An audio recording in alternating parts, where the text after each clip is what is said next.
दिवाली एक ऐसा पर्व है जो हमारे जीवन में ऊर्जा लेके आती है। अगर आपको कोई नया काम शुरू करना है या नई जॉब ढूंढनी है या नया कोई बिजनेस करना है तो ज़रूर इस दिन आप शुरुआत कर सकते हो। तो अगर आप ये जानना चाहते हो कि दिवाली में क्या करना चाहिए तो ये वीडियो ज़रूर आप देखिए। श्री स्वामी समर्थ, श्री कुलस्वामिनी नमः। आज जो भी मेरे वीडियो देख रहे हैं सभी लोगों को मेरी शुभकामनाएं, दिवाली की लक्ष या कोटि कोटि शुभकामनाएं। आपके पूरी जिंदगी खुशियों से भर जाए, ये मेरी प्रार्थना है। दिवाली में हम क्या करते हैं ये आज हम जानेंगे और दिवाली क्यों मनाते हैं ये भी हम जानेंगे। इसके पीछे एक पौराणिक कथा, बहुत सारे कथाएं जुड़ी है। पहली कथा तो ये है कि भगवान श्री राम और माता सीता और लक्ष्मण जी वनवास 14 साल का वनवास पूरा करके जब वो अयोध्या लौटे थे 14 साल के बाद, उस दिन सारे लोगों ने पूरे शहर में दिया जला के उस दिन को मनाया था और उसी दिन दिवाली के नाम से जानी जाती है। कई जगहों पर यह भी प्रथा है कि उस दिन श्री लक्ष्मी का जन्म हुआ था और उस दिन अमावस्या थी, लेकिन उसको शुभ अवसर माना गया है क्योंकि महालक्ष्मी माता का जन्म हुआ था और उनके जन्म को हम सेलिब्रेट करते हैं दिवाली के नाम से।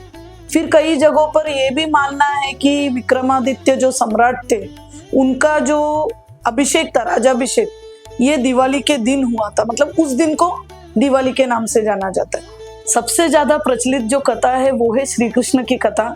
उन्होंने नरकासुर नाम के असुर का वध किया था और उसी दिन को हम नरक चतुर्दशी से जानते हैं और उसी दिन से दिवाली के पहले दिन का शुरुआत होता है। और उस दिन तेल और वो बोलते हैं ना, वो सुगंधित जो उठने वगैरह होते हैं उससे नहा के हम इस पर्व का आरंभ करते हैं। अब इसी के साथ दूसरा दिन जो है, दूसरा दिन लक्ष्मी माता की पूजन मानी जाती है और इस साल ये 20 को भी मनाया जाएगा, कई जगहों पर अक्टूबर 20 को या फिर 21 को। लेकिन महाराष्ट्र में जो पंचांग है उसके हिसाब से लोग 21 तारीख को लक्ष्मी पूजन करने वाले हैं। उसका शुभ मुहूर्त है शाम को 5:56 से लेके रात को 8:20 तक। तो इस दिन लक्ष्मी की पूजा की जाती है। महालक्ष्मी और गजानन के मूर्ति घर में लाते हैं, उनका अभिषेक वगैरह, स्नान वगैरह करके उनको अच्छे से सजा के पाट में रखने के बाद पूजा सामग्री में हम जो है धान्य में कोई भी 5 धान्य रख सकते हैं। घर में अगर आपके पास कैश है तो वो रख सकते हैं। उसके बाद में जो महालक्ष्मी की कौड़ी और गोमती चक्र, उसके बाद इलायची, लौंग, ये सारे चीजें भी पूजा में रख सकते हैं। फिर जरूर लक्ष्मी माता को खीर का नैवेद्य, सफेद खीर का नैवेद्य दिखाना भी बहुत प्रचलित है।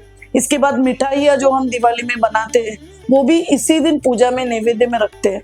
इसी के बाद दूसरे दिन जो पर्व होता है दिवाली का, जैसे शुक्ल प्रतिपदा कहा जाता है, उस दिन सारे लोग नहाने के बाद जो लक्ष्मी जी को जो नैवेद्य हमने दिखाया था उन नैवेद्य का मतलब उसको खाना चाहिए, मतलब प्रसाद के तौर पर उसको अगर सब खाते हैं तो घर में खुशियां और समृद्धि भर भर के आते हैं।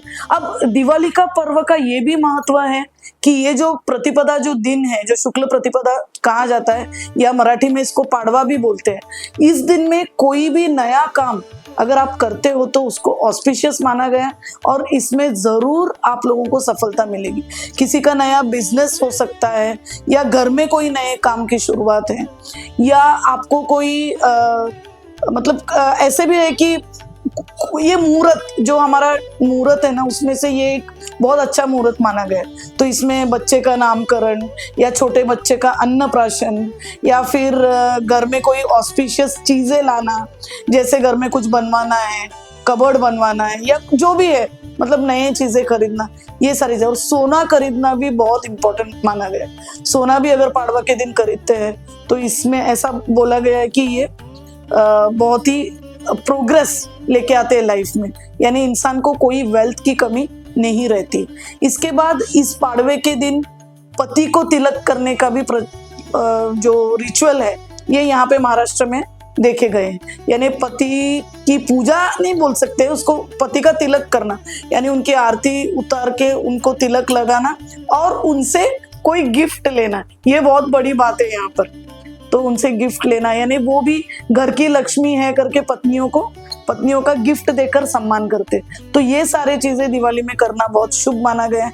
इसी के साथ साथ आपको मैं ये कहना चाहूंगी कि ये सारी चीजें करने के पहले आप लोगों को घर की अच्छे से सफाई करनी है। हर कूड़ा जो है या कचरा या क्लटर घर से अगर हम निकालते हैं तो हम ये मानते हैं कि कचरा निकालने के बाद नेगेटिविटी बाहर जाती है। और इसी के साथ ये रोशनी का फेस्टिवल है, तो दिया या जोत जलाकर हम इस फेस्टिवल का, इस पर्व का आगमन करते हैं। और ये जो जोत है ये क्या है, ये हमारे आत्मा को प्रकाशित करते हैं, इसका यही मतलब है। और दूसरी बात, हमें जोत से क्या सीख सकते हैं? देखो, जोत जलकर दूसरे को प्रकाश देती है।